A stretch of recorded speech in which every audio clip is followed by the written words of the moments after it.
ഒരു സമചതുരം, അതിൻ്റെ വികരണം എന്ന് പറയുന്നത് ABCD എന്നുള്ള സമയം നോക്കുക. അതിൻ്റെ വികരണം എന്ന് പറയുന്നത് ഇവിടെ AC ആണ്. രണ്ട് ഓപ്പോസിറ്റ് മൂലകൾ തമ്മിൽ യോജിപ്പിക്കുന്ന ഇത് AC. അതായത് ABCD എന്നൊരു സമചതുരം, അതിൻ്റെ വികരണം ചേർത്തിട്ട് വേറൊരു സമചതുരം ഉണ്ടാക്കുന്നു. ഇവിടെ ACFE. ഇത് തമ്മിലുള്ള വിസ്തീർണങ്ങൾ തമ്മിലൊരു ബന്ധമുണ്ട്.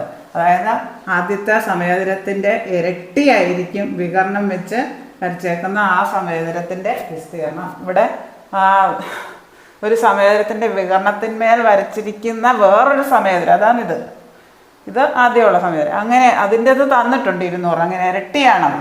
അതായത് ആദ്യത്തെ സമചതുരത്തിൻ്റെ ചോദിച്ചപ്പം ഇതിൻ്റെ നേരെ പകുതി എഴുതിയാൽ മതി. 200ൻ്റെ പകുതി, അതായത് 100 ചതുരശ്ര സെൻറ്റിമീറ്റർ. ഇതാണ് ഉത്തരം. ഇത് മനസ്സിലാക്കിയാലേ നമുക്കത് എഴുതാൻ പറ്റും. ഇതൊരു പോയിൻ്റാണ്, പ്രധാനപ്പെട്ട പോയിൻ്റാണ്.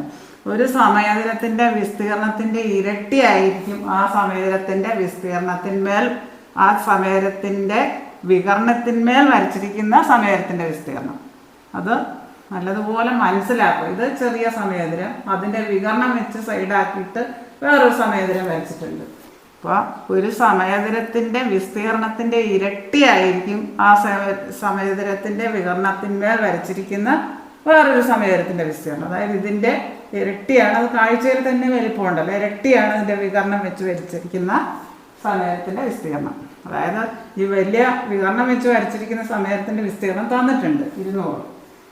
അതിൻ്റെ നേരെ പകുതി, ഇരട്ടിയാന്ന് പറഞ്ഞാൽ ആ ചെറിയ സമചതുരത്തിൻ്റെ ചോദിച്ചാൽ അതിൻ്റെ നേരെ പകുതിയായിരിക്കും 200/2 100.